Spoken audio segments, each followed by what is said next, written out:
Ada yang menunjukkan kemarahan yang besar. Bagaimana tidak? Mereka marah sementara rumah Allah Subhanahu wa taala dihinakan. Tetapi Rasulullah sallallahu alaihi wasallam yang Allah ajarkan bagaimana hikmah di dalam menyikapi manusia, beliau masih tetap berlaku lemah lembut kepada orang yang sudah membuat kesalahan besar ini.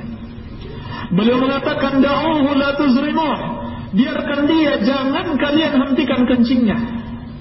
Dan beliau bersabda, innama bu'ithtum muyassirin walam tub'atu mu'assirin.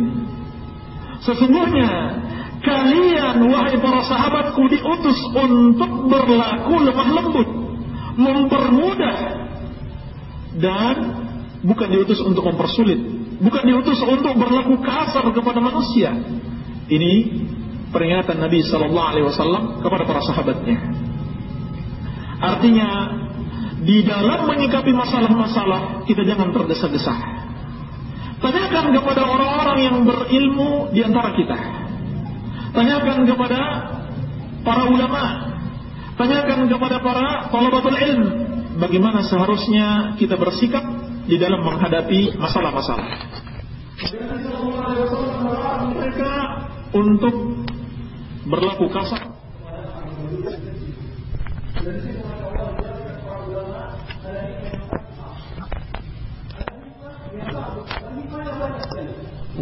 Dan caranya, kalau orang Badui ini kemudian dihentikan kencingnya, justru kemudaratannya akan lebih besar. Kemudaratan pada dirinya sendiri, mungkin dia akan ditimpa suatu penyakit kalau dia menghentikan kencingnya secara tiba-tiba, ataupun dia tidak berhasil menghentikan kencingnya, kemudian mungkin dia berlari dan dikejar para sahabat, maka najis-najisnya akan semakin tersebar. Yang tadinya kalau dibiarkan najisnya hanya berada pada satu tempat, kalau dia kemudian dikejar dan dia berlari, maka najis-najisnya itu justru akan semakin tersebar. Ini menunjukkan apa? Di dalam dakwah, di dalam menyikapi permasalahan-permasalahan, kita perlu ilmu, kita perlu hikmah, kita perlu pemikiran yang matang. Kita tidak boleh tergesa-gesa dan tidak boleh menuruti emosi kita. Andai kata Nabi sallallahu alaihi wasallam membiarkan para sahabat menuruti emosi mereka, tentunya kemudaratan yang lebih besar itu akan terjadi. Dan bahaya yang lebih besar daripada itu, orang Badui ini kemudian akan membenci kaum muslimin. Dan dia akan membenci Islam. Setelah dia membenci kaum muslimin, kemudian dia akan membenci Islam. Karena mungkin dia akan beranggapan itulah yang diajarkan oleh Islam, padahal tidak seperti itu. Oleh karena itu kemudian dia sempat berdoa, ya Allah, berikanlah aku rahmat dan juga kepada Muhammad, dan jangan beri rahmat kepada selain kami. Ini doanya orang Yahudi. Kenapa? Karena dia menjadi benci kepada para sahabat yang juga belum mengerti bagaimana cara menasihati dia dengan baik, sampai-sampai dia membenci mereka. Maka dia mengatakan, ya Allah, rahmatilah aku dan Muhammad, dan jangan rahmati selain kami. Tetapi Nabi SAW melarang dia mengucapkan doa seperti itu, karena dia mempersempit rahmat Allah Subhanahu wa ta'ala. Maka inilah yang diajarkan Nabi SAW kepada kita di dalam menyikapi manusia, di dalam menyikapi permasalahan. Hendaklah kita berlaku lemah lembut, tidak tergesa-gesa dan tidak terburu-buru. Walaupun terkadang di saat-saat tertentu kata-kata yang mengandung ketegasan, kata-kata yang mungkin agak keras, bahkan tindakan kekerasan kadang perlu dilakukan. Tetapi di situ ada aturan-aturannya. Di situ harus ada bimbingan orang-orang yang berilmu.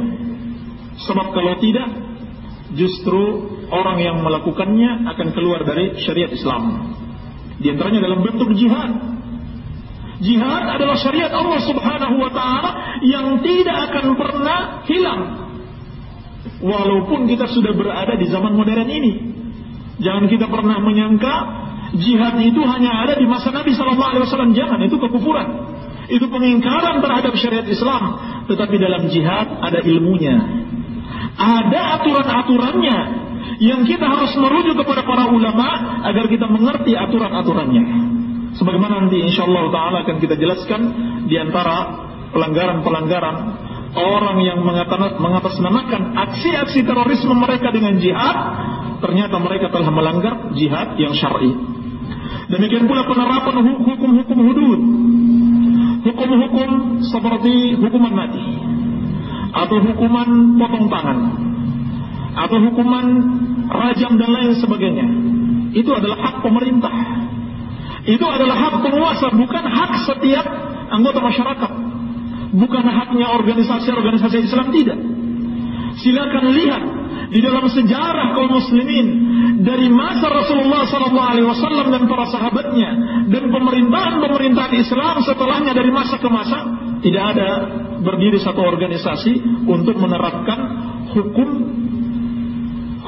hudud, hukum-hukum berupa pembunuhan misalkan, atau pemotongan tangan kepada orang yang berhak dihukum. Tetapi yang melakukannya adalah pemerintah kaum muslimin. Dan inilah makna sabda Nabi sallallahu alaihi wasallam, "Man ra'a minkum munkaran falyughayyirhu bi yadihi, fa in lam yastati' fa bi lisanihi, fa in lam yastati' fa bi qalbihi, wa dzalika ad'aful iman." Siapa di antara kalian yang melihat kemungkaran, maka rubahlah dengan tangannya. Apabila dia tidak mampu, hendaklah dengan lisannya. Apabila dia tidak mampu, maka minimal dia benci dalam hati. Dan itulah selemah-lemahnya iman. Kata para ulama, maksudnya merubah dengan tangan adalah orang yang Allah berikan hak untuk merubah dengan tangan. Seperti pemerintah kaum muslimin. Mereka lah orang yang Allah berikan hak untuk merubah kemungkaran yang terjadi secara umum dengan tangan.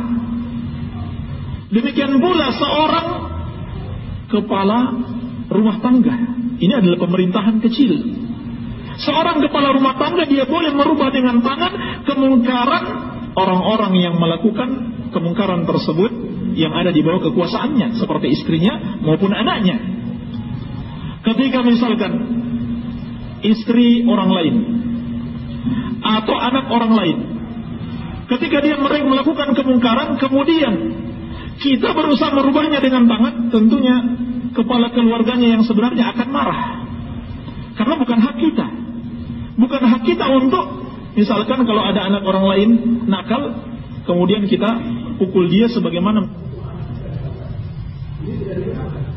Tentunya bapaknya akan marah. Walaupun anaknya salah, bapaknya tidak akan senang. Demikian pula hukum-hukum yang seharusnya diterapkan oleh pemerintah kaum muslimin, tidak pantas kita mengambil hak mereka. Silakan lihat di dalam sejarah pemerintahan Islam sejak Rasulullah SAW dan para sahabatnya, pemerintahlah yang berhak untuk menerapkan hukum-hukum tersebut. Iya.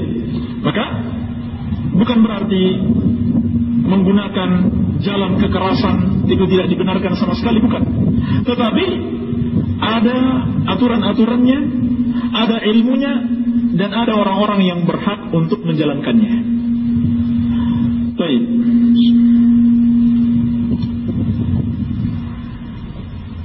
Pada kesempatan ini insyaallah ta'ala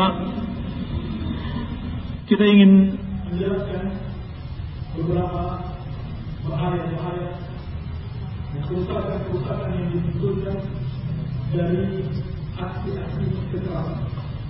Apakah dalam bentuk terorisme, demonstrasi, maupun tawuran dan lain sebagainya. InsyaAllah ta'ala saya akan menyebutkan minimal 10 bahaya, 10 bentuk kerusakan, kemafsadatan yang akan muncul apabila seorang melakukan aksi-aksi kekerasan. Tentunya dengan mengetahui bahaya-bahaya ini, kita akan semakin berwaspada darinya. Dan jangan sampai kita terjerumus ke dalam aksi-aksi kekerasan tersebut. Baik.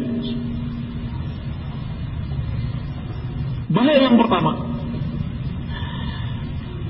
yang terdapat dalam aksi demonstrasi, yang katanya untuk menasihati penguasa. Untuk menasihati penguasa, di mana para pelaku demonstrasi ini menganggap penguasa itu sudah bersalah, dan mereka ingin menasihatinya, ingin merubahnya dengan cara apa? berdemonstrasi.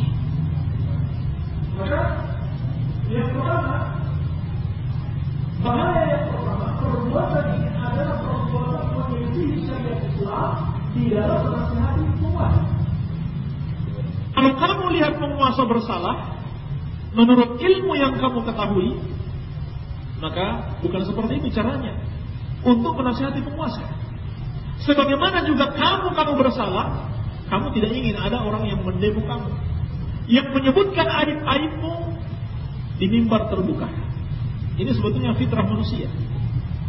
Ketika dia melakukan kesalahan, dia ingin ada yang menasihatinya secara baik-baik. Sama juga dengan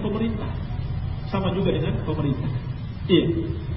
Maka Nabi SAW telah berpesan kepada para sahabatnya, man arada an yansahal bi sultan fala yubdihi alaniyatan walakin ya'khudh bi yadihi falyakhlu bihi fa in qabila minhu fadad wa illa kana qad adda alladhi alayhi.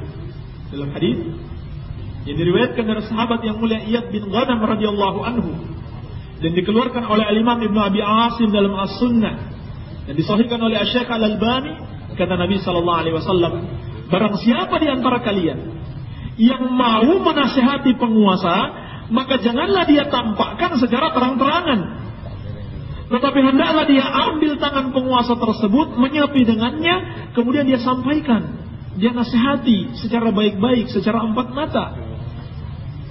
Kalau diterima alhamdulillah, kalau tidak sudah selesai kewajibannya. Kewajibannya kan hanya menasihati. Diterima alhamdulillah, kalau tidak maka kewajibannya sudah disampaikan. Dan hadis ini betul-betul diamalkan oleh para sahabat radhiyallahu taala anhum ajmain. Dan para sahabat tahu kemudaratan yang akan timbul apabila metode seperti ini dilakukan. Seperti dalam Sahih Bukhari dan Muslim dari Abu Wa'il radhiyallahu anhu, beliau mengatakan qila li Usamah, dikatakan kepada Usamah bin Zaid radhiyallahu taala anhuma, "Lau ataita fulanan fakallamtahu." Seandainya engkau datang kepada fulan, dalam riwayat Muslim dikatakan fulan yang dimaksud siapa? Utsman bin Affan radhiyallahu anhu, penguasa ketika itu. Kalaulah engkau datang kepada beliau kemudian engkau menasihatinya. Yang disebutkan Al-Hafidh Ibnu Hajar, seorang ulama besar dari kalangan Syafi'iyah, penulis kitab Fathul Bari, beliau mengatakan bahwasannya kemungkaran yang dimaksud yang terjadi di masa pemerintahan Utsman adalah salah seorang gubernurnya itu minum khamar. Jadi bukan Utsman yang melakukan kemungkaran, cuma salah seorang gubernurnya. Maka kemudian orang-orang mengatakan kepada Usamah, karena dia dekat dengan Utsman, "Wahai Usamah, kenapa kamu tidak menasihati Utsman?" Maka apa jawab Usamah bin Zaid radhiyallahu anhu? "Innakum la tarawna anni la ukallimuhu illa usmi'akum. Inni ukallimuhu fi sirr duna aftaha baban la akunu awwala man fatahahu." Kata Usamah bin Zaid radhiyallahu anhu, sesungguhnya kalian menyangka bahwasannya aku tidak menasehatinya kecuali harus memperdengarkan kepada kalian. Artinya buat apa aku perdengarkan nasihatku kepada kalian? Sungguh saya telah menasehatinya secara sembunyi-sembunyi. Kenapa? Karena saya tidak mau membuka pintu fitnah yang pertama kali. Dijelaskan para ulama, fitnah yang dimaksud adalah akan terjadinya kerusakan berupa pemberontakan dan perpecahan kaum muslimin apabila dinasihati penguasa itu terang-terangan. Sehingga Asy-Syaikh Ibnu Utsaimin rahimahullahu taala di abad ini pun pernah diprotes seperti itu, ya. Para ulama yang ada di Saudi Arabia, ya, yang selalu dituduh oleh orang-orang yang tidak mengerti permasalahan, yang mereka kira setiap kemungkaran penguasa itu harus turun demonstrasi. Begitu saja caranya untuk merubah penguasa tersebut. Sesungguhnya para ulama kita, walhamdulillah, mereka tidak diam. Baik yang ada di negeri Saudi Arabia, di negeri-negeri yang lainnya, di negeri-negeri kaum muslimin, mereka tidak diam di dalam menasihati penguasa. Tapi caranya tidak seperti cara-cara orang-orang yang bodoh, cara-cara orang-orang yang jahil. Mereka tidak berdemonstrasi. Mereka datangi penguasa tersebut dan mereka nasihati. Sehingga pernah suatu kali Syekh Ibnu Utsaimin rahimahullahu taala juga pernah diprotes. Wahai Syekh, kamu ini kan ulama. Kamu dekat juga dengan penguasa. Penguasa selalu minta fatwa kepadamu. Kenapa kamu tidak nasihati dia? Kenapa tidak menasihati kemungkarannya ini, kemungkarannya itu? Maka Syekh mengatakan, apakah kamu mengira aku menasihatinya kemudian aku perdengarkan kepadamu? Maka kata Syekh, sungguh aku telah menasihatinya, tetapi aku tidak menampakkan nasihat itu kepada manusia dikarenakan dua alasan. Yang pertama kata Syekh, hal itu akan memunculkan riya pada diri orang yang menasihati. Akan memunculkan riya, senang dipuji, senang disanjung.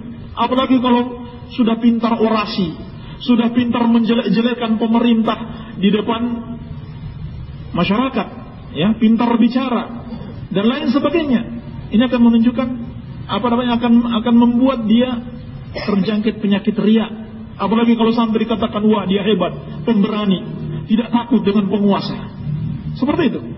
Yang kedua kata Syekh, kalau misalkan penguasa itu kemudian tidak mentaati nasihat tersebut dan masyarakat tahu dia tidak mentaatinya, maka bisa jadi itu akan memunculkan kemungkaran yang lebih besar, yaitu pemberontakan kepada pemerintah kaum muslimin.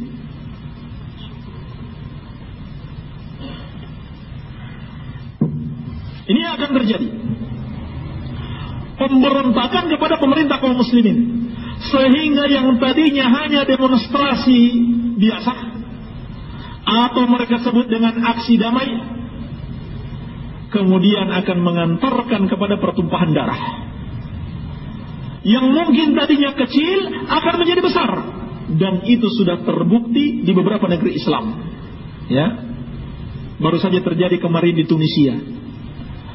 Sebelum pemerintah di sana tumbang, awalnya cuma diawali dengan demonstrasi kecil, lalu kemudian menjadi besar.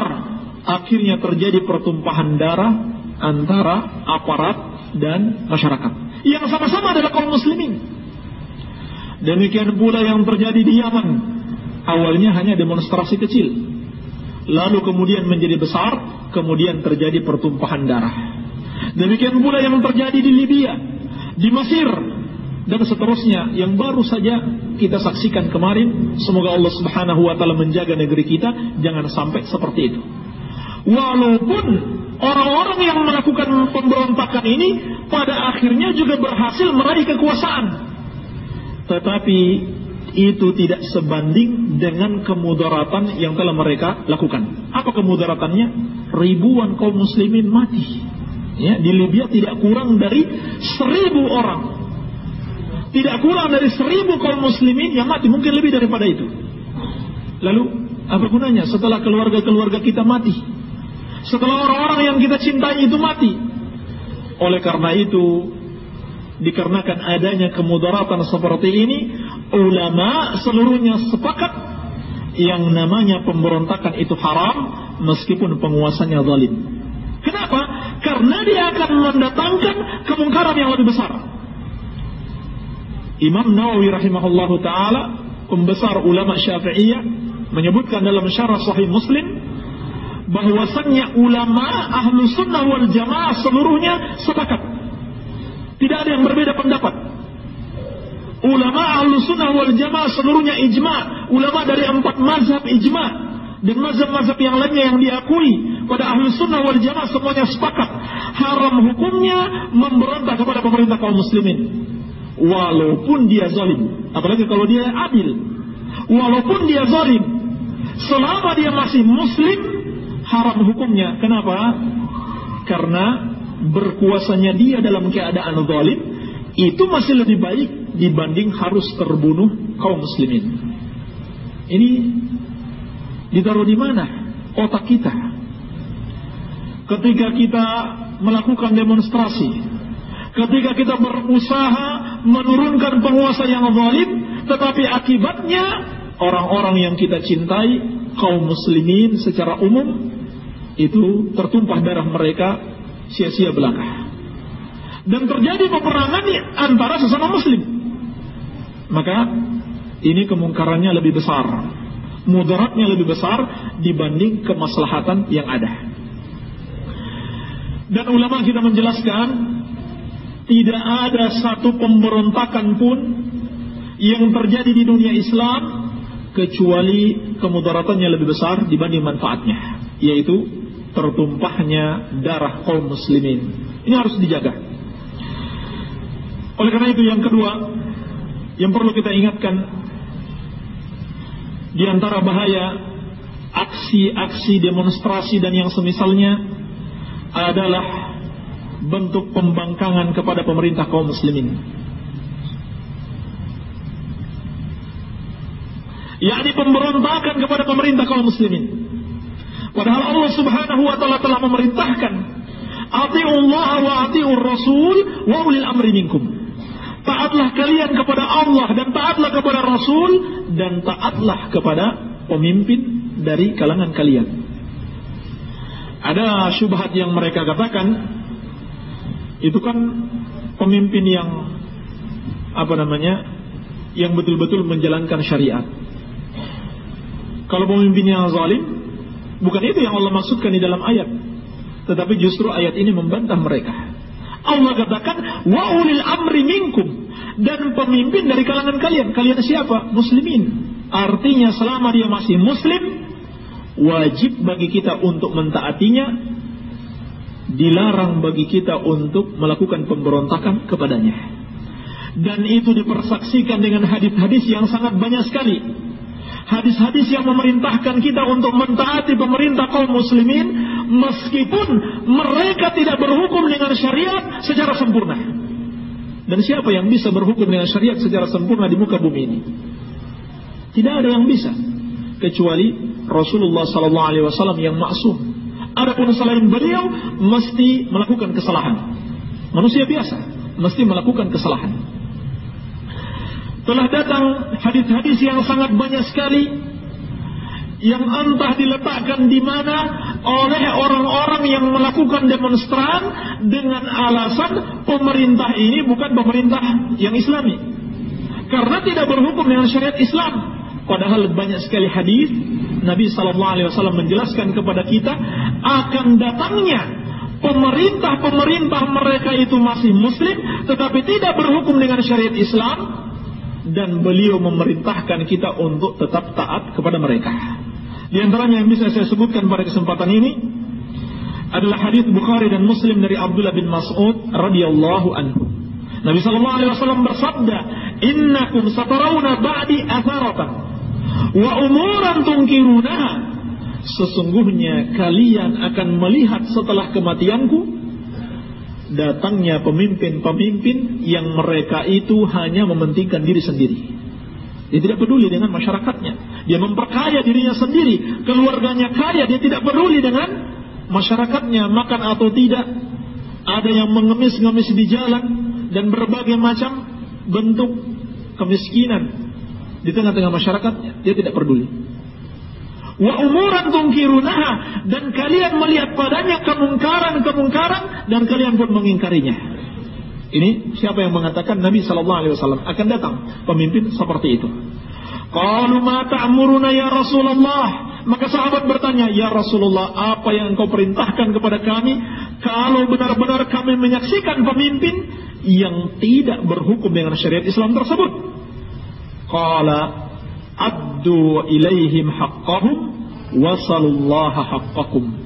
Kata Nabi SAW, tunaikan hak mereka dan minta kepada Allah hak kalian. Artinya pemimpin-pemimpin ini tidak menunaikan hak rakyatnya. Dia diangkat untuk dapat mementingkan hak rakyatnya, memenuhi hak-hak mereka, tetapi kenyataannya dia tidak memperhatikan hak rakyat. Apa kata Nabi SAW? Tetap penuhi hak dia, sementara hak kalian minta kepada Allah Subhanahu wa Ta'ala. Artinya yang kita lakukan adalah doa. Ini yang kita lakukan. Kita doakan Semoga pemimpin kita mendapatkan hidayah. Semoga dia berubah menjadi baik, sehingga insyaallah ta'ala masyarakat pun akan semakin baik. Inilah yang dicontohkan para ulama kita. Sehingga para ulama kita mengatakan, andaikan aku memiliki satu doa yang pasti dikabulkan, niscaya aku akan doakan pemimpin kita menjadi baik. Kenapa? Karena kalau dia menjadi baik, maka kebaikannya akan berdampak luas.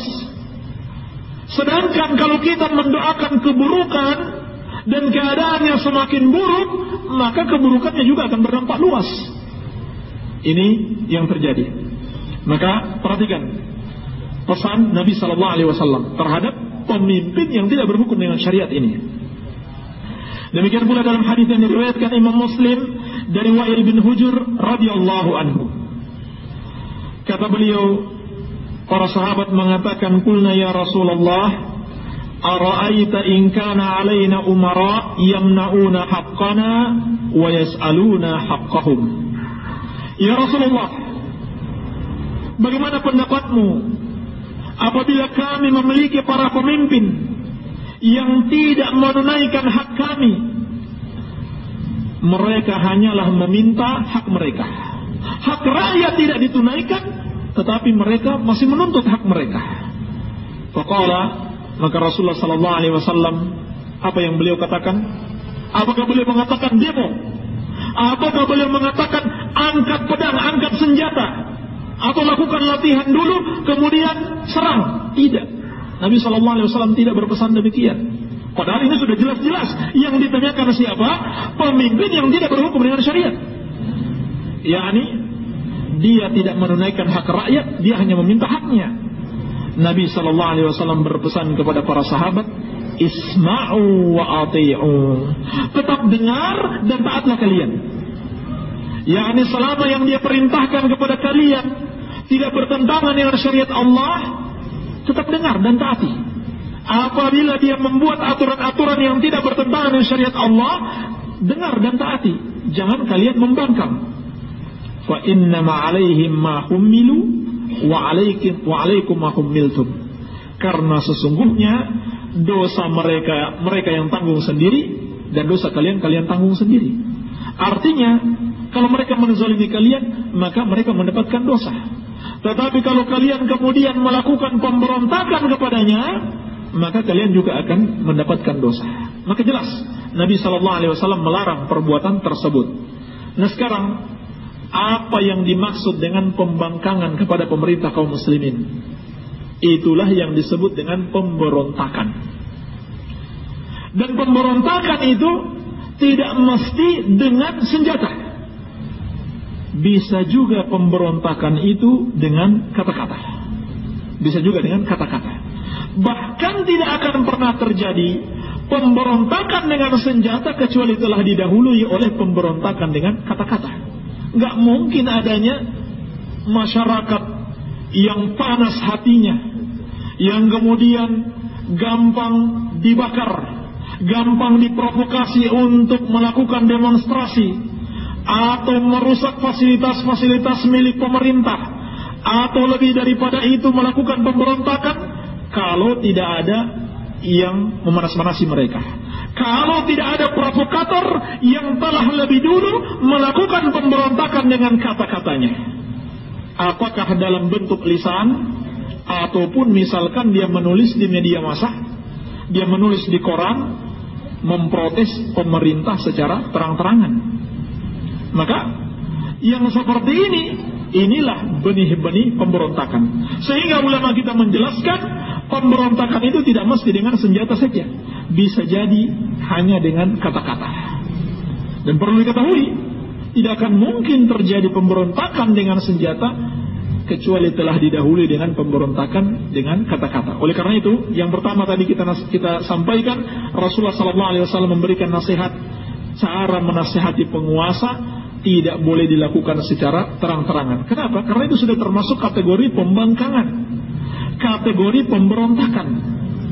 Namun sangat disayangkan sekali, justru mimbar-mimbar ilmu, mimbar-mimbar Jumat yang seharusnya dijadikan untuk membimbing kaum muslimin mengenal agama dengan baik, dijadikan sebagai mimbar provokasi. Ya, mimbar provokasi masyarakat untuk membenci pemerintahnya, untuk turut berdemonstrasi dan melakukan kerusakan-kerusakan. Ini yang terjadi pada sebagian kaum muslimin. Ini yang kedua.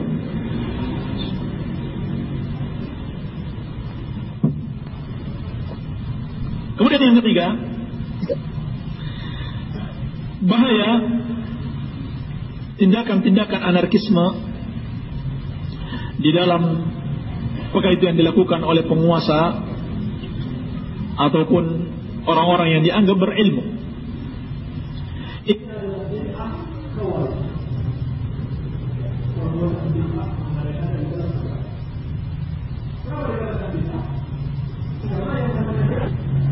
Taghyirul munkar, merubah kemungkaran itu ibadah. Menasihati penguasa itu ibadah. Kalau begitu ibadah harus berdasarkan ilmu, berdasarkan petunjuk Rasulullah SAW. Adapun dengan cara demonstrasi, dengan cara pemberontakan, dengan cara aksi-aksi kekerasan, itu adalah cara baru yang tidak pernah dicontohkan oleh Rasulullah SAW. Lalu siapa yang pertama mencontohkannya? Yang pertama adalah suatu kaum yang sangat buruk, yaitu yang disebut dengan Khawarij, atau di zaman ini lebih tepat dikatakan teroris Khawarij. Ini sunnah mereka, bukan sunnah Rasulullah SAW. Yakni muncul pertama kali di masa Ali bin Abi Thalib radhiyallahu anhu. Mereka memberontak dan membangkang kepada sahabat yang mulia yang berkuasa ketika itu, Ali bin Abi Thalib radhiyallahu anhu. Dan Nabi SAW telah memperingatkan, kilabun nar syarru qatla tahta adimis sama.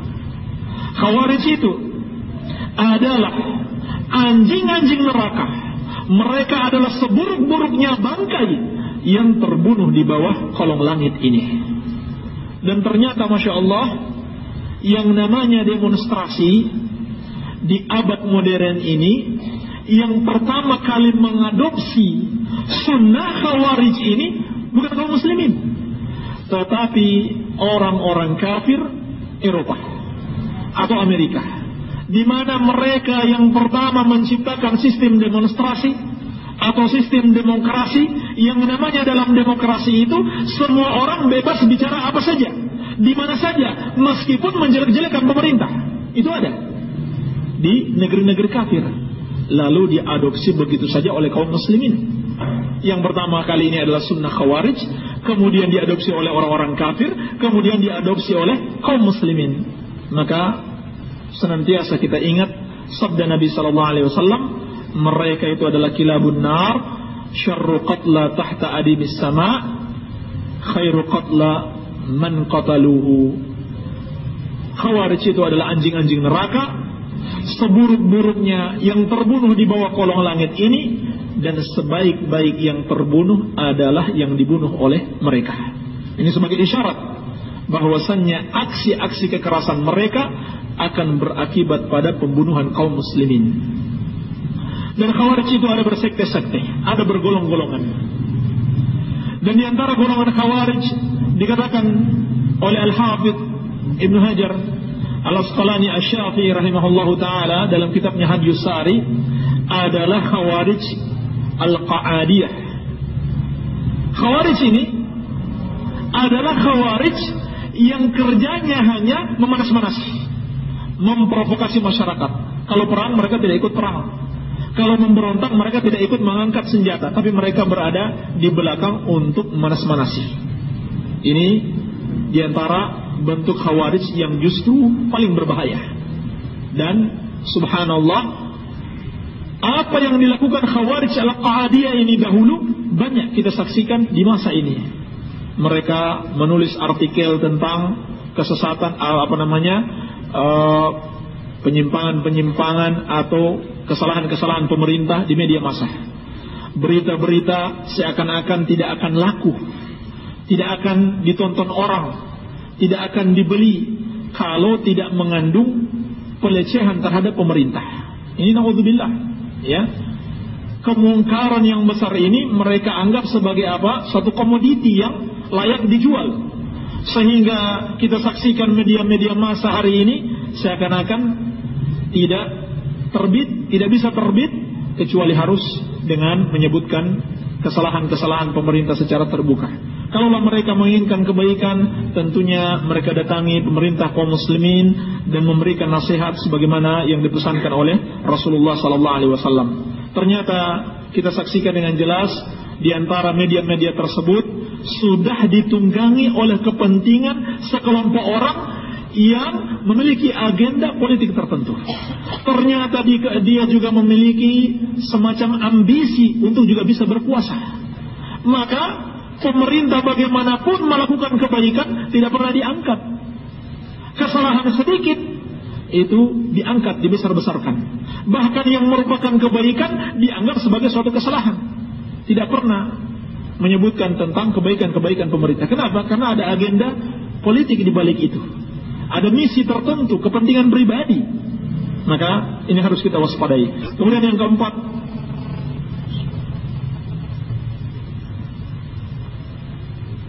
di antara bahaya aksi-aksi kekerasan, apakah terorisme, terbunuhnya jiwa-jiwa yang tidak bersalah, apakah dari kalangan orang-orang yang melakukan aksi-aksi tersebut, ataukah dari yang lainnya.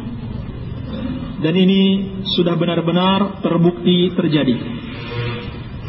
Dan Allah Subhanahu wa taala telah memberikan peringatan yang keras. Wa may yaqtul mu'mina muta'ammidan fajazaohu jahannam khalidan fiha wa ghadiba Allahu 'alaihi wa la'anahu wa a'adda lahu 'adzaban 'azima. Dan barang siapa yang membunuh seorang mukmin dengan sengaja, maka balasannya adalah jahannam, dia kekal di dalamnya. Allah murka kepadanya, Allah melaknatnya, dan baginya azab yang sangat pedih.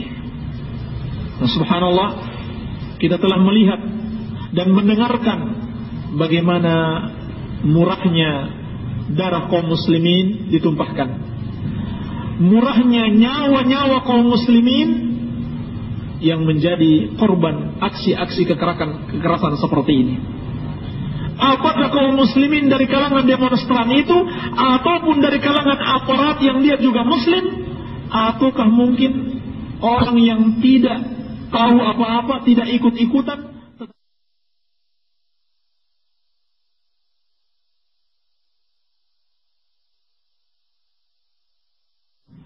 Maka Rasulullah SAW juga telah memperingatkan, la zawalud dunya ahwanu 'ala Allah min qatli rajulin muslim. Sungguh musnahnya seluruh dunia ini itu lebih ringan di sisi Allah dibanding terbunuhnya seorang muslim. Betapa murahnya nyawa seorang muslim kalian anggap, padahal di sisi Allah Subhanahu wa taala dia sangat mulia. Sampai kata Ibnu Abbas radhiyallahu taala anhuma, Ka'bah itu semua kaum muslimin sepakat dia adalah sesuatu yang mulia. Kenapa? Dia adalah Baitullah. Ka'bah adalah Baitullah, tentunya dia adalah sesuatu yang mulia. Tetapi kata Ibnu Abbas radhiyallahu taala anhuma, seorang muslim itu lebih mulia daripada Ka'bah. Seorang muslim begitu mulia, begitu terhormat dalam pandangan Allah Subhanahu wa taala ketika dia hidup, bahkan ketika dia mati pun harus kita hormati. Sehingga Nabi sallallahu alaihi wasallam melarang kita kalau ke kuburan itu enggak boleh pakai sandal. Nabi sallallahu alaihi wasallam melarang kita duduk di atas kuburan seorang muslim. Nabi sallallahu alaihi wasallam melarang kita menghancurkan tulangnya seorang muslim walaupun dia sudah mati. Kasru admil mayyit kakasrihi hayyan, kata Nabi sallallahu alaihi wasallam. Memecahkan tulang mayit itu sama seperti memecahkan ketika dia hidup. Kenapa? Karena kemuliaan dia sebagai seorang muslim. Hidupnya dan matinya mulia dalam pandangan Allah Subhanahu wa taala. Tetapi orang-orang yang melakukan aksi-aksi kekerasan ini, betapa murahnya, betapa remehnya, betapa hinanya jiwa seorang muslim dalam pandangan mereka. Maka ini termasuk bahaya yang terjadi pada aksi-aksi seperti ini. Kemudian yang kelima,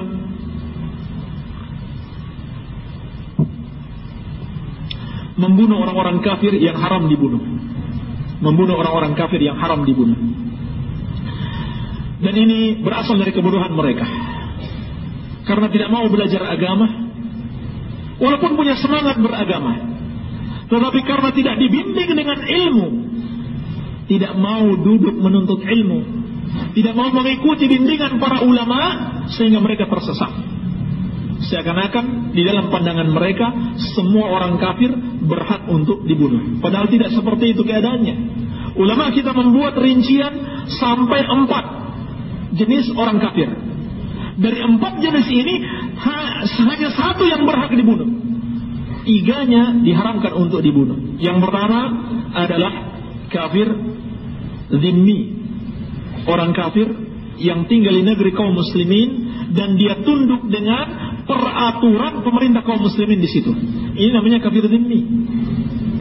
Haram membunuh mereka. Yang kedua, orang kafir mu'ahad, orang kafir yang memiliki perjanjian gencatan senjata untuk sementara waktu dengan kaum muslimin. Haram bagi kita untuk melanggar perjanjian itu. Kaum muslimin adalah orang-orang yang amanah, tidak melanggar perjanjian. Kemudian yang ketiga, orang kafir musta'man, orang kafir yang dia meminta perlindungan kepada seorang muslim saja ya. Dia minta perlindungan dari si muslim ini, menjamin keamanan baginya. Misalkan mungkin dia ada urusan dagang, ayo silakan masuk ke negeri saya, kita berbisnis, saya berikan kamu jaminan keamanan. Atau bahkan mungkin dia mau mempelajari Islam, silakan datang ke negeriku, saya berikan kamu jaminan keamanan sampai kamu paham tentang Islam. Maka ini haram untuk dibunuh. Seorang muslim memberikan jaminan keamanan, haram dibunuh. Apalagi kalau yang memberikan jaminan keamanan adalah pemerintah kaum muslimin, yang hari ini kita kenal dengan istilah visa, izin masuk, izin tinggal di negeri kaum muslimin. Maka 3 jenis kafir ini haram untuk dibunuh. Dan dosanya dosa yang sangat besar. Nabi SAW bersabda, "Man qatala mu'ahadan lam yarah raihatal jannah wa inna rihaha latujadu min masirati arba'ina aman." Dalam hadits Bukhari, Nabi SAW bersabda, barang siapa yang membunuh orang kafir yang memiliki perjanjian dengan kaum muslimin, maka dia tidak akan mencium bau surga. Padahal bau surga itu tercium dari perjalanan 40 tahun.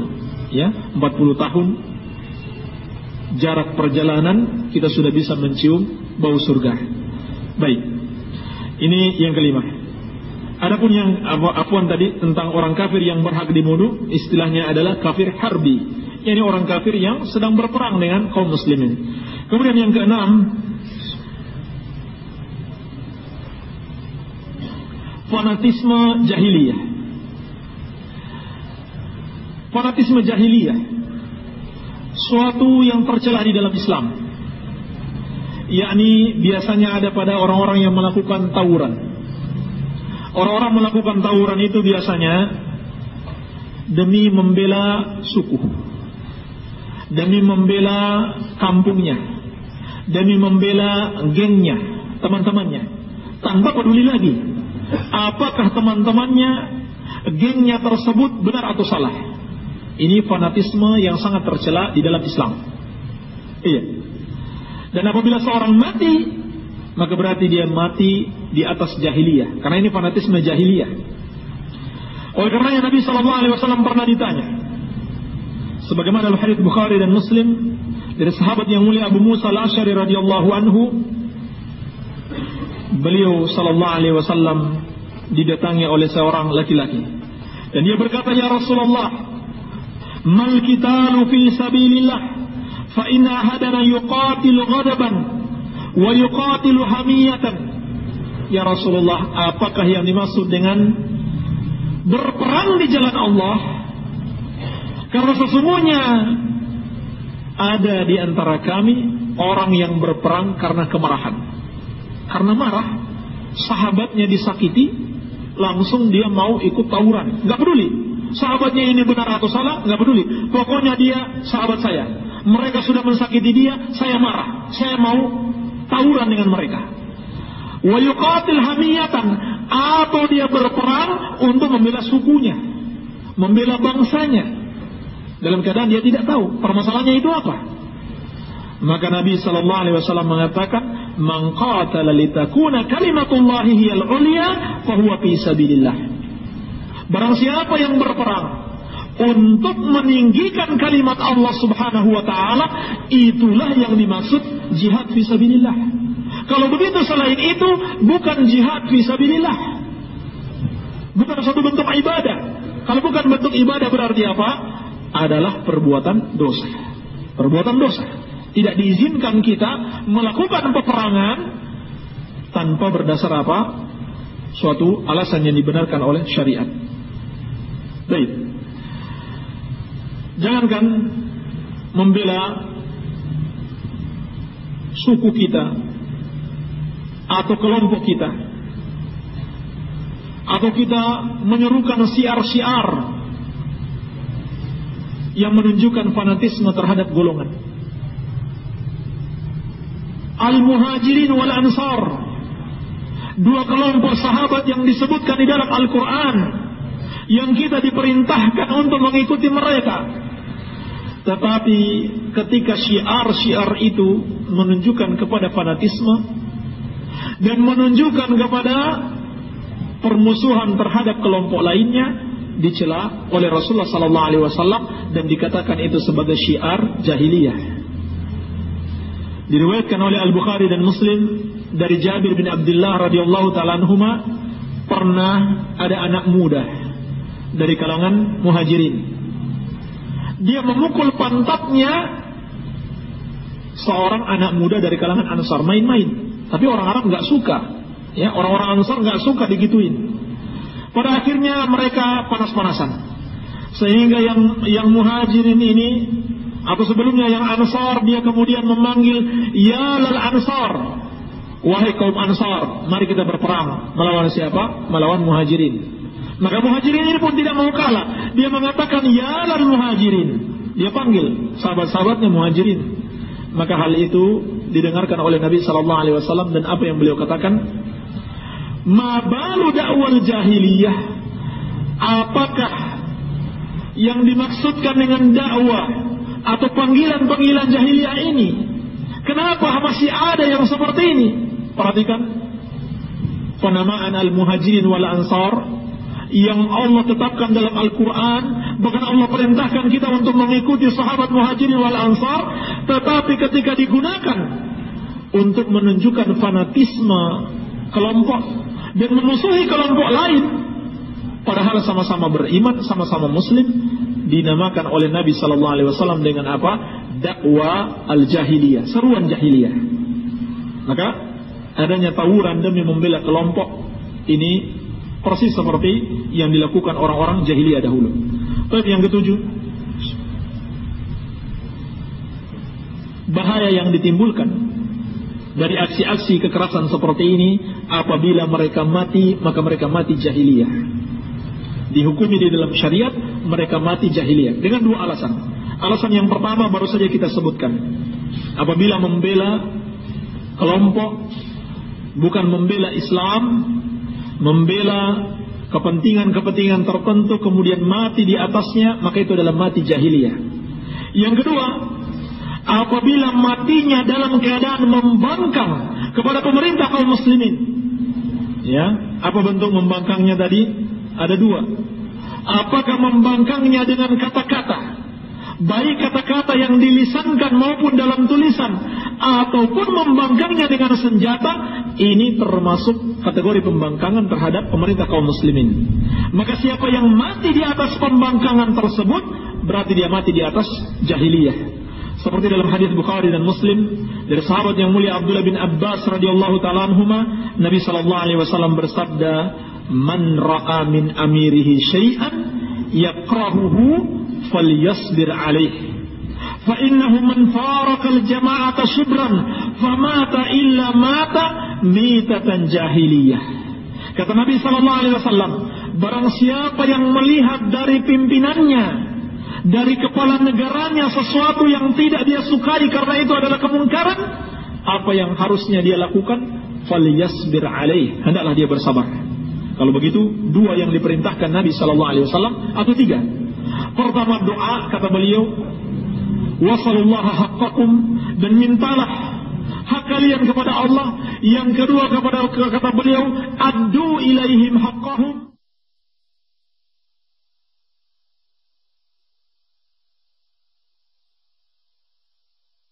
Di jalan berarti dia tidak sabar. Maka inilah pesan Nabi sallallahu alaihi wasallam. Karena kata beliau, fa innahu man faraqal jama'ata shibran, sesungguhnya barang siapa yang memberontak kepada penguasa sejengkal saja, lalu kemudian dia mati, maka matinya itu adalah mati jahiliyah. Ini peringatan dari Nabi sallallahu alaihi wasallam. Kemudian yang ke-8, mereka yang mengatasnamakan aksi-aksi terorisme sebagai jihad fisabilillah, sesungguhnya mereka telah melanggar hukum-hukum jihad. Kalaupun yang mereka lakukan itu betul-betul jihad, jihad itu kan ada aturannya dalam Islam. Jihad itu ada aturannya dalam Islam. Sekarang kita akan lihat pelanggaran-pelanggaran terhadap jihad yang sesuai dengan syariat Islam. Pelanggaran yang pertama, tidak memenuhi syarat-syarat jihad dalam syariat Islam. Perlu diketahui sebelumnya, ulama membagi jihad itu terbagi 2. Jihad difa dan jihad talab. Jihad membela diri dan jihad menyerang duluan. Jihad membela diri hampir-hampir tidak ada syarat, karena sifatnya kita membela diri. Tapi itu bukan berarti secara mutlak kita tidak koordinasi dengan pemerintah, bukan.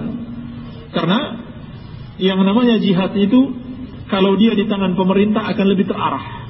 Tetapi kalau di tangan orang-orang yang tidak memiliki kekuatan, tidak memiliki perencanaan, tidak memiliki kemampuan, maka akan menjadi kacau.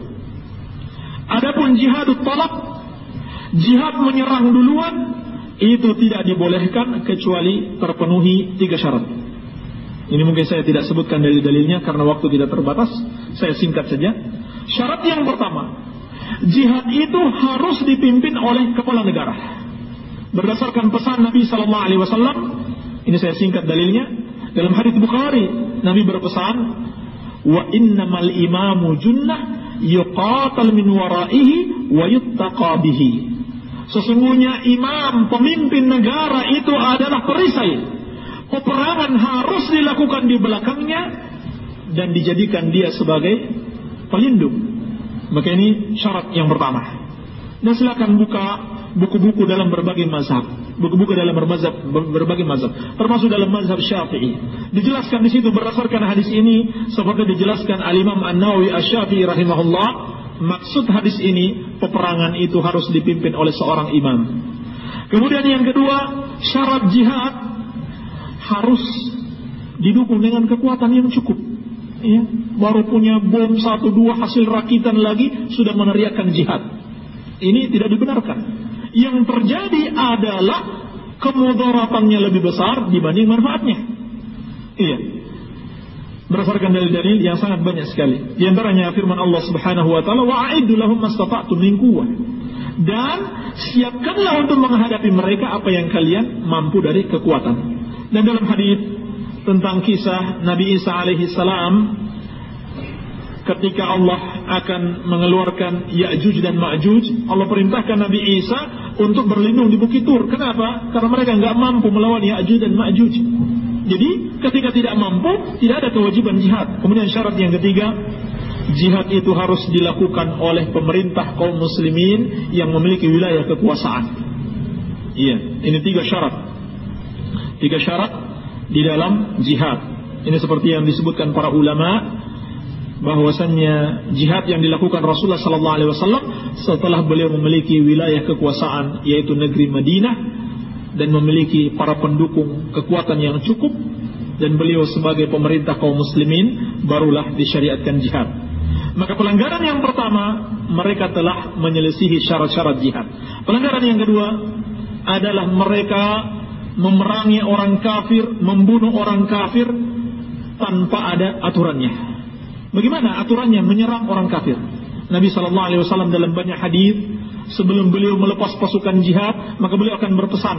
Pertama sekali, kalau kalian berjumpa dengan orang-orang kafir, adalah kalian dakwahi mereka, ajak mereka masuk Islam. Dan inilah tujuan jihad. Inilah tujuan jihad, agar mereka mendapatkan hidayah. Sehingga pertama sekali bukan membunuh mereka. Kalau pertama sekali yang dilakukan adalah membunuh mereka, itu sama saja mengirim mereka ke neraka. Karena dia mati dalam keadaan kafir, mati dalam keadaan menyekutukan Allah. Tetapi hendaklah Nabi SAW berpesan untuk apa? Mendakwahi mereka dahulu. Kemudian, bagaimana kalau dia tidak mau masuk Islam? Apakah langsung diperangi? Ternyata tidak. Ditawarkan untuk membayar jizyah. Yakni mereka membayar upeti pajak keamanan terhadap kaum muslimin, dan sebagai jaminannya kaum muslimin akan memberikan jaminan keamanan. Tujuannya itu apa? Tujuannya pun untuk agar supaya mereka mendapatkan hidayah, agar mereka merasa terhina dengan kekafiran, dan agar mereka melihat bagaimana baiknya kaum muslimin di dalam mengatur urusan mereka. Sehingga kemudian para sahabat yang melakukan hal ini, banyak yang orang-orang kafir yang kemudian masuk Islam.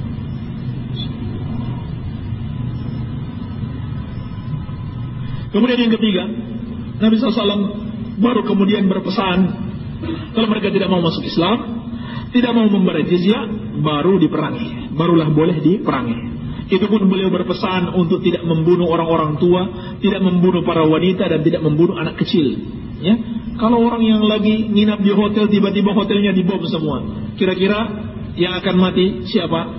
Ya, tidak bisa dia pilah-pilah yang berhak dibunuh dan tidak berhak dibunuh. Iya. Maka ini pelanggaran terhadap jihad yang syar'i. Pelanggaran yang ketiga adalah membunuh orang muslim dengan sengaja, sebagaimana sudah kita sebutkan tadi. Pelanggaran yang keempat, membunuh orang kafir tanpa pandang bulu, juga kita sudah sebutkan tadi. Ini pelanggaran-pelanggaran terhadap jihad yang syar'i. Baik, ini yang ke-8. Kemudian yang ke-9. Bahaya yang ke-9 yang dimunculkan dari aksi-aksi terorisme ini adalah mencemarkan nama Islam, mencemarkan nama baik Islam. Sehingga hal ini kemudian dimanfaatkan oleh media-media kafir untuk semakin menjelek-jelekan Islam.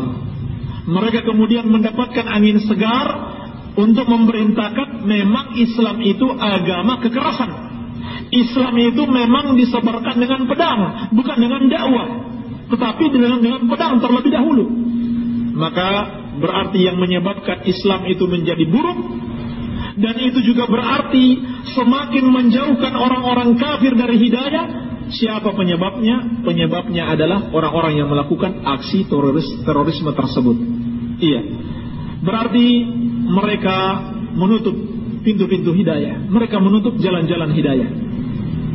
Bersamaan dengan itu, mereka juga akan membahayakan kaum muslimin. Apalagi kaum muslimin yang nampak padanya syiar-syiar sunnah, yang nampak padanya komitmen untuk menjalankan Islam, istiqamah untuk menjalankan sunnah-sunnah Rasulullah SAW. Apalagi kebetulan sekali orang-orang yang melakukan aksi-aksi terorisme itu secara sekilas nampak penampilannya sama dengan orang-orang yang mengamalkan sunnah. Mereka pakai jenggot, kadang-kadang pakai jubah, istri-istri mereka juga bercadar, dan bahkan dengan cadar ini mereka gunakan apa? Untuk mengeluarkan tahanan dari dari penjaranya.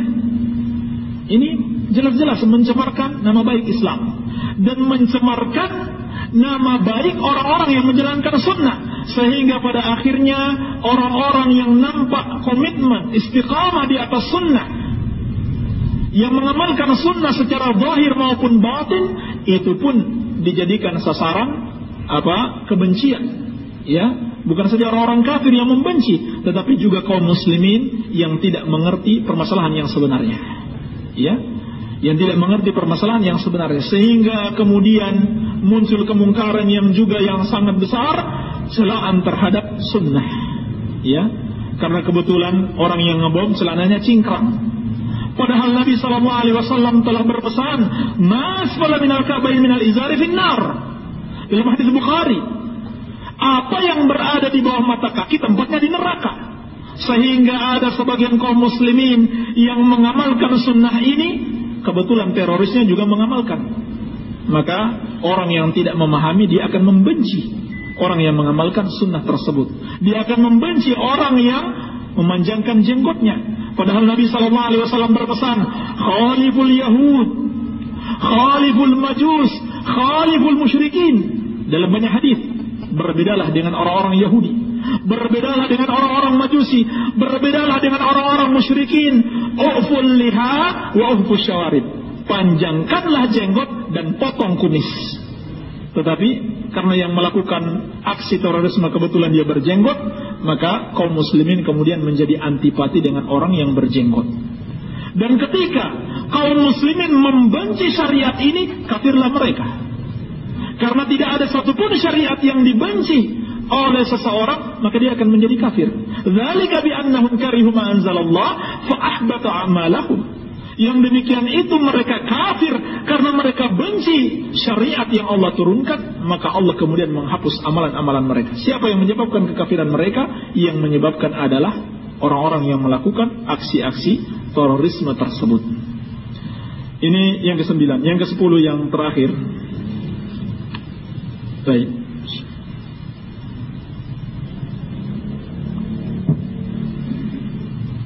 Aksi-aksi kekerasan, apakah bentuknya terorisme, demonstrasi maupun tawuran, ini adalah bentuk kezaliman kepada orang lain. Dan Nabi SAW telah memperingatkan bahaya kezaliman. Dalam sebuah hadis yang diriwayatkan Imam Muslim dari sahabat yang mulia Abu Hurairah radhiyallahu ta'ala anhu, beliau bersabda, atadruna mal muflis? Qalu al muflisu fina man la dirham wa la mata'. Apakah kalian tahu siapakah orang yang bangkrut itu? Sahabat menjawab, orang yang bangkrut di tengah-tengah kami, orang yang tidak lagi punya dirham, tidak punya uang, tidak juga punya harta.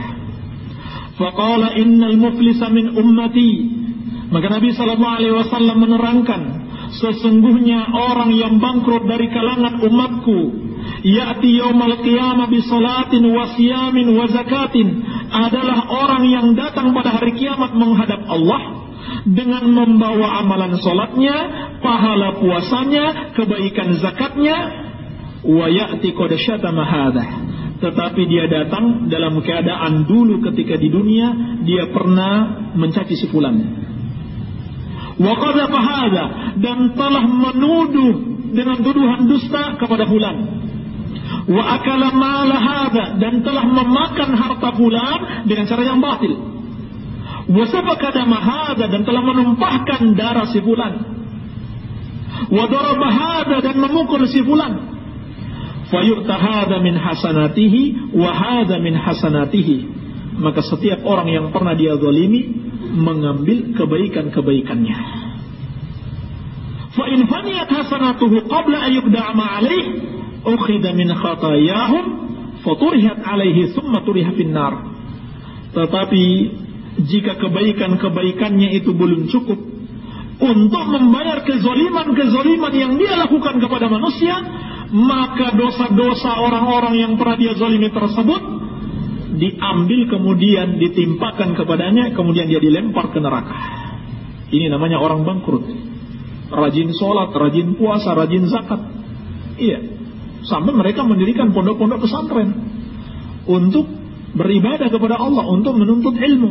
Banyak amalan mereka. Tetapi kemudian mereka menzalimi kaum muslimin, menzalimi umat manusia, maka amalan-amalan mereka itu kemudian diambil kebaikannya oleh orang-orang yang pernah mereka zalimi. Maka ini bahaya perbuatan zalim.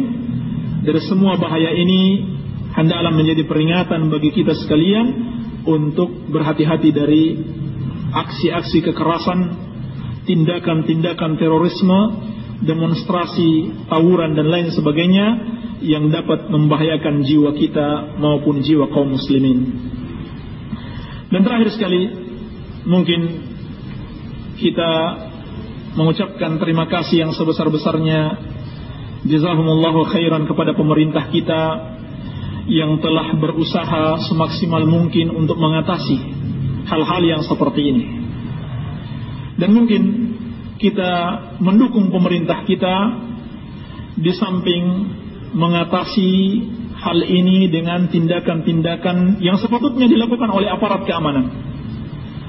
Bersamaan dengan itu, kita pun sangat mendukung kalau ada pembinaan-pembinaan untuk meluruskan akidah-akidah yang menyimpang dan pemikiran-pemikiran teroris khawarij dalam diri para pelaku teroris tersebut.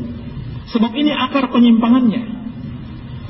Kalau ini tidak diluruskan, dan kalau dai-dai yang mengajarkan pemikiran-pemikiran teroris ini dibiarkan, selamanya tidak akan pernah berhenti yang namanya terorisme. Mungkin sekarang bisa aman karena alhamdulillah pemerintah kita menurunkan aparatnya untuk menangkap mereka. Tetapi kalau dai-dai mereka dibiarkan, media-media mereka dibiarkan menyebarkan kesesatan-kesesatan mereka, maka tidak akan lama di kemudian hari juga akan muncul aksi-aksi yang serupa. Oleh karena itu, di antara cara yang paling baik untuk menghalangi tersebarnya ajaran-ajaran mereka dan membina mereka, meluruskan akidah mereka. Dan insyaallah ta'ala kita siap untuk melakukan ta'awun, untuk melakukan tolong-menolong dengan pemerintah kita di dalam membina mereka. Alhamdulillah, secara pribadi ustadz-ustadz kita melakukan pendekatan berdialog dengan orang-orang yang memiliki pemahaman teroris, yakni mengkafirkan kaum muslimin, mengkafirkan aparat, menghalalkan darah aparat. Setelah dijelaskan dalil-dalil yang syar'i, dia kemudian sadar, dia kemudian bertobat. Ini cara yang paling baik. Kalau ini tidak dilakukan dan dai-dainya tetap dibiarkan, media-medianya dibiarkan untuk menyebarkan pemikiran-pemikiran yang sesat, mungkin sekarang setelah ditangkap yang melakukan pengoboman, nanti akan muncul lagi. Itu mesti terjadi. Sebab yang mengantarkan kepada hal itu masih dibiarkan. Dan ini alhamdulillah sudah diterapkan seperti di negeri Saudi Arabia. Para ulama bekerja sama dengan pemerintah. Mereka menasihati para pemuda-pemuda yang sudah terjangkit dengan pemikiran-pemikiran sesat seperti ini, sehingga banyak di antara mereka yang sadar. Bahkan setelah itu, pemerintah juga membuka lapangan-lapangan kerja khusus untuk mereka. Bahkan dikasih modal, ya, karena banyak juga orang yang melakukan itu karena apa? Karena dia pengangguran, ya, tidak ada kerjaan, sehingga dengan mudahnya dia dipanas-panasi untuk melakukan aksi-aksi kekerasan. Ini diantara cara-cara yang kita sangat mendukung sekali. Kalau pemerintah kita, semoga Allah subhanahu wa ta'ala memberikan hidayah kepada semuanya, melakukan langkah-langkah seperti itu. Baik, masih ada waktu ini. Kalau ada kita jawab pertanyaan, kalau enggak kita lanjutkan pada kesempatan yang lain. Dan alhamdulillah ada ustaz-ustaz kita yang bisa ditanyakan di sini. Ada pertanyaan tadi yang belum terjawab.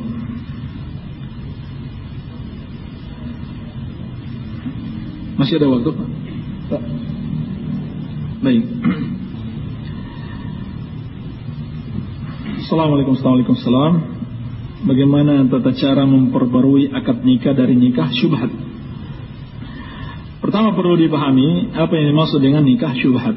Ulama menjelaskan nikah syubhat itu adalah nikah yang sebetulnya secara hakiki tidak sah, tetapi orang yang menikah itu dia mengira itu sah. Maka ini tidak bisa dikatakan perzinahan, tidak bisa dikatakan perzinahan karena mereka tidak tahu. Seperti orang yang menikah tanpa wali. Syarat pernikahan harus dinikahkan oleh wali si wanita tersebut. Karena Nabi SAW bersabda, la nikaha illa biwaliyin. Tidak ada nikah, yakni tidak sah pernikahan itu tanpa dinikahkan oleh wali. Ya, misalkan walinya masih ada, tetapi mereka bukannya minta dinikahkan wali, malah diminta menikah ke wali hakim misalkan, yang tidak benar. Masih ada walinya, masih ada bapaknya, tidak boleh dipindah kepada wali hakim. Tanpa bapaknya diketahui nanti sudah nikah, baru menghadap bapaknya, Pak kita sudah nikah di KUA. Ini nggak benar, nggak sah pernikahan seperti ini. Karena tidak sah perpindahan wali itu ya, kecuali sesuai dengan urutan-urutannya. Kalau bapaknya misalkan tidak mau tanpa suatu alasan yang syar'i, baru kemudian berpindah kepada wali yang berikutnya. Baik. Maka kalau mereka mengira itu pernikahan yang sah, itulah yang dimaksud dengan nikah syubhat. Dan nikah syubhat itu adalah nikah yang tidak sah. Jadi hukumnya bukan pernikahan, maka mereka harus berpisah kemudian menikah kembali dengan mahar yang baru dan sebagainya. Baik. Seperti menikah dari awal. Baik, so. Baik. Ini ada beberapa pertanyaan yang mungkin saya tidak bisa jawab. Iya. Bila ada musibah, dia mengatakan Masya Allah, apakah ini tidak bertentangan dengan harusnya mengucapkan innalillah wa inna ilaihi raji'un? Pertama, memang seharusnya itu yang dia ucapkan, innalillah wa inna ilaihi raji'un. Demikian pula mengucapkan qaddarallah wa masya'a fa'al, seperti dalam hadis yang sahih, qaddarallah wa masya'a fa'al. Ini ketika musibah. Jadi kurang tepat kalau dikatakan Masya Allah.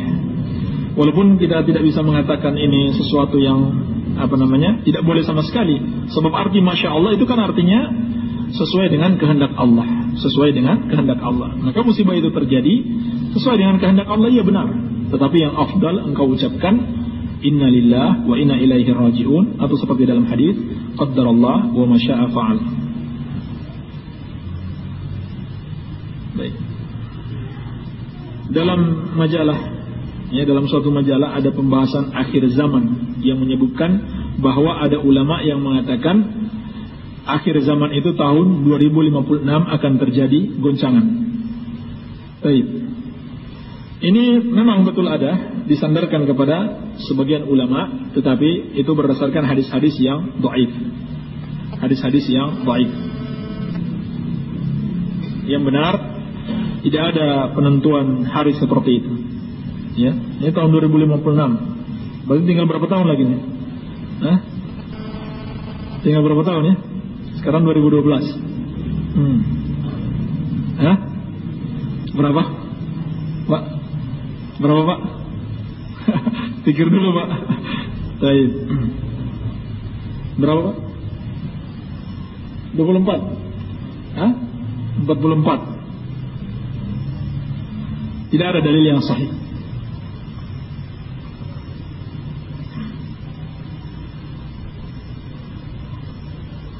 Baik.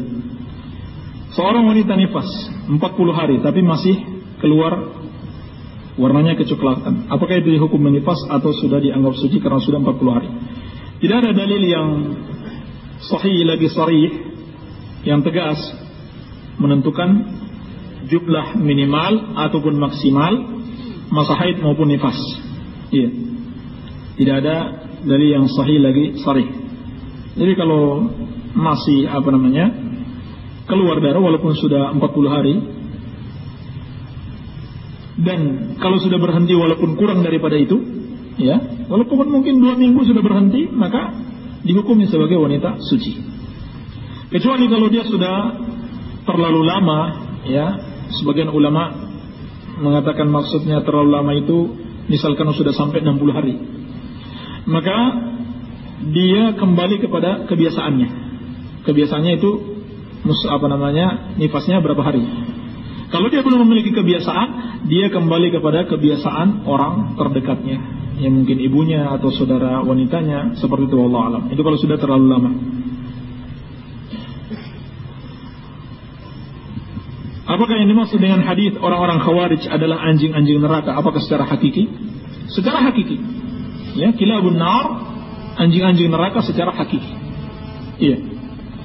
Tidak ada, sepanjang yang atau sependek yang saya tahu, tidak ada ulama yang mentakwil apakah takwilnya itu maksudnya akhlaknya anjing dan sebagainya, tidak. Tapi betul-betul mereka itu anjing neraka. Waliyadzubillah. Kita berlindung kepada Allah Subhanahu wa taala.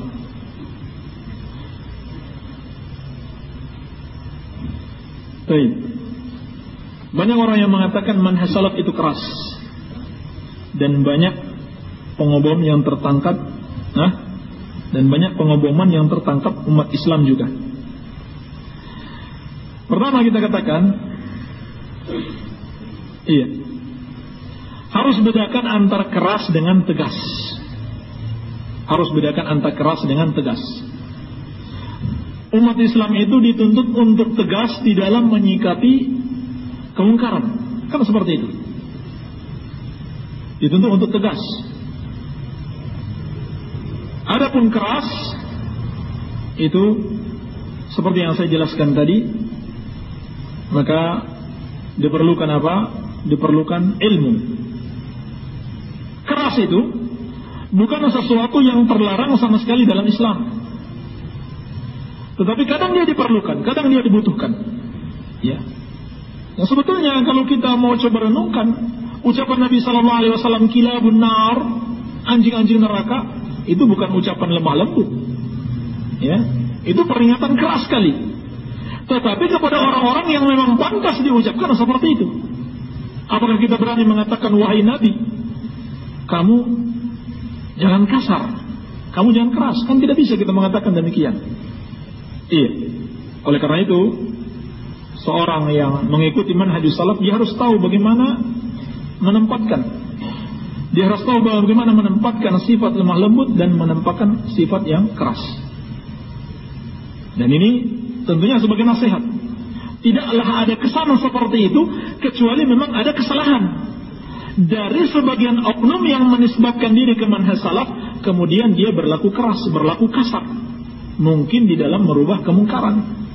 Dia lihat ada kebid'ahan, ya, dia lihat ada kesesatan, tetapi caranya dia merubah kemungkaran itu bukan pada tempatnya. Cara dia bersikap bukan pada tempatnya. Ini sebagai nasihat bagi kita semua. Iya. Oleh karena itu kita nasihatkan juga kepada kaum muslimin, janganlah melihat kepada orangnya. Lihat kepada manhajnya, adapun orangnya, dia bisa benar bisa salah. Sama dengan Islam dan kaum muslimin. Kalau kita melihat kaum muslimin, banyak kaum muslimin yang sesat. Bahkan mayoritas sesat. Perbandingannya 72:1. Kan gitu. Kebanyakan kaum muslimin tidak salat. Kebanyakan kaum muslimin melakukan perbuatan-perbuatan dosa. Kebanyakan wanita muslimah tidak menutup auratnya. Tetapi apakah kita mengatakan kalau begitu Islam ini tidak benar? Padahal yang salah adalah orangnya. Maka harus dibedakan antara ajarannya dan orangnya. Orangnya kalau dia mau sesat, ya kita di hadapan Allah masing-masing. Tapi kalau kita meninggalkan manhaj salaf karena melihat orang yang mengikuti manhaj salaf itu berlaku kasar, maka kita akan diazab oleh Allah Subhanahu wa taala. Jadi yang kita ikuti bukan orangnya sebetulnya. Yang kita ikuti adalah manhaj yang benar ini, manhaj yang mulia. Apa sih yang dimaksud dengan manhaj salaf? Salaf itu kan Rasulullah sallallahu alaihi wasallam dan para sahabatnya. Allah telah memerintahkan kita untuk mengikuti jalan mereka. والصادقون الأولون من المهاجرين والأنصار والذين تبعوهم بإحسان رضي الله عنهم ورضوا عنه. Dan orang-orang yang pertama masuk Islam yaitu sahabat muhajirin wal ansar dan orang-orang yang mengikuti mereka dengan baik. Siapa mereka? Seluruh kaum muslimin sampai hari kiamat yang betul-betul mengikuti salaf ini dengan baik. Radiyallahu anhum wa radu an. Allah ridho kepada mereka dan mereka pun ridho kepada Allah. Ini yang kita jadikan pegangan, bukan kelakuan sebagian orang yang mengaku salafi hari ini tetapi dia tidak hikmah di dalam dakwahnya, tidak hikmah dalam bersikap kepada masyarakatnya. Bukan itu yang menjadikan acuan kita. Iya. Justru harusnya kita belajar manhaj salaf itu seperti apa. Kemudian kalau kita dapati ada yang mengaku salafi tapi menyimpang dari manhaj salaf, kita nasihati. Itu kewajiban kita. Bukannya kita meninggalkan manhaj salaf karena ulah 1-2 orang ini. Baik. Banyak orang yang mengatakan kepada anak bahwa anak pengikut Islam yang keras. Padahal anak selalu berlaku sopan pada masyarakat dan selalu berbuat baik dan selalu aktif ikut kegiatan yang bersifat sosial. Tentunya mereka beranggap seperti itu karena mereka belum mengenal antum dengan baik dan belum mengenal manhaj salaf yang antum ikuti. Maka kewajiban antumlah untuk memberitahukan kepada mereka, untuk mengajari mereka bahwasanya kenyataannya tidak seperti itu.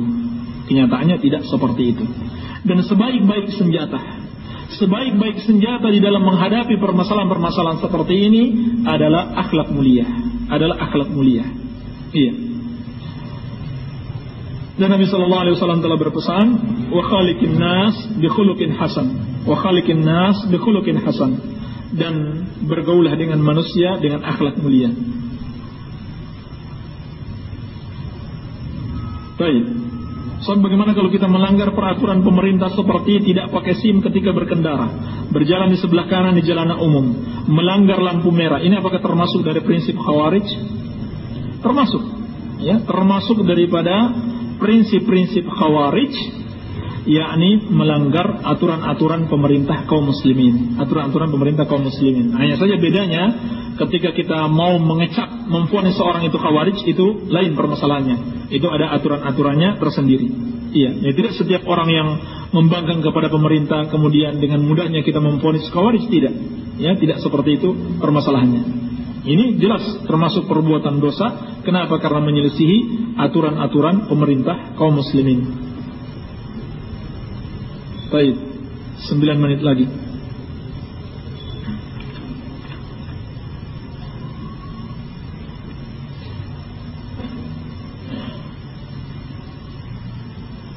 Baik, tolong jelaskan akikah secara terperinci.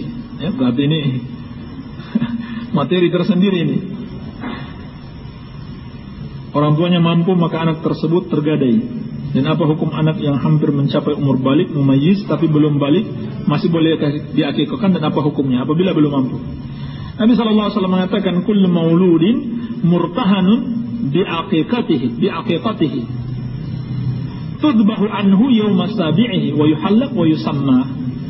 Setiap anak tergadai dengan akikahnya, disembelih darinya ketika hari ketujuhnya. Pada hari itu juga diberi nama dan dicukur rambutnya. Dan dijelaskan dalam riwayat yang lain bahwasannya bagi laki-laki itu 2 ekor kambing dan bagi wanita itu 1 ekor kambing. Dan syarat-syarat kambingnya sama dengan syarat-syarat kambing kurban, ya, kambing ibadah yang lainnya. Bagaimana hukumnya kalau tidak sempat akikah pada hari ke-7? Ya, pertama ulama sepakat hari ke-7 bukan sebuah kewajiban tetapi afdaliyah, tetapi sunnah. Itu sunnah. Sehingga bagi orang yang misalkan dia belum mampu pada hari ke-7, maka boleh pada kapan saja ketika dia sudah mampu. Ya, boleh dia akikah kapan saja ketika dia sudah mampu. Ini pertanyaan yang terakhir. Apakah hukumnya sama pemerintah yang kafir dengan pemerintah yang muslim dalam hal penunaian hak? Tadi saya kutipkan penukilan dari Imam Nawawi rahimahullah, seorang ulama besar dari mazhab Syafi'i. Dalam syarah Sahih Muslim, Al-Minhaj, syarah Sahih Muslim, beliau mengatakan ulama sepakat pemerintah muslim walaupun dia zalim tidak boleh diturunkan secara paksa. Tidak boleh kita memberontak kepadanya. Sebagaimana di tempat yang sama beliau juga menukil ulama juga sepakat orang kafir tidak berhak memimpin kaum muslimin. Kalau begitu gimana caranya? Caranya diturunkan. Tetapi juga ulama menjelaskan adalah dengan memperhatikan maslahat dan mudarat. Ya, dengan memperhatikan maslahat dan mudarat. Di antaranya harus memperhatikan kesiapan. Ya, jangan baru punya pisau dapur mau melawan senjata otomatis. Iya, ini tentunya bunuh diri namanya. Ini bunuh diri. Maka kalau benar-benar kafir, ini benar-benar kafir ya, bukan yang pemerintah muslim kemudian dianggap kafir seperti kesesatan orang-orang yang melakukan aksi-aksi terorisme. Pemerintah muslim yang dianggap kafir. Ini maksudnya kalau betul-betul kafir, maka tidak ada hak baginya untuk menguasai kaum muslimin, dan ulama sepakat kalau sampai dia naik dia harus diturunkan.